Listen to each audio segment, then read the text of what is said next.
In 1980, Carl offered to sell him 12 kilos. Eric contacted his regular buyers, the South Africans, at one of their European embassies. Meanwhile, for security reasons, the plutonium had been moved to Khartoum, the capital city of Sudan. So what happened? Did you go to Khartoum at that point? I went to Khartoum, yes, and I met the specialists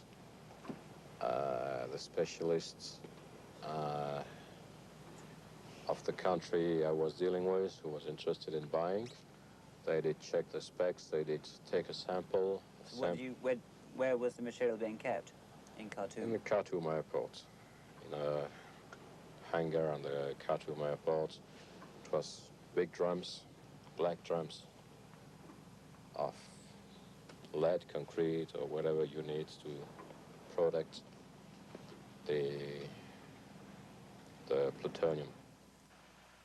The South Africans, who were traveling on Kenyan passports, were staying at the Khartoum Hilton, along with other potential buyers. It was not full of people. It was like a flea market, I would say. You had the perpetual Israelis, you had Iraq, Iran, you had PLO, you had Libya, you had Pakistan, South Africa, and Argentina too. The buyers were in Khartoum to sample the material, to check that it was pure plutonium. The South Africans had brought specialized equipment with them. And how do you take a plutonium sample from a... I don't take any plutonium sample. You have specialists who do it for you, and they do it with type of remote control robots or arms who take a little bit of powder or drill in. You know, they have a drill who drills in the plutonium bar, and they collect the powder to analyze it. What is their business, it's not mine. So at that point, the country you were working for took a sample.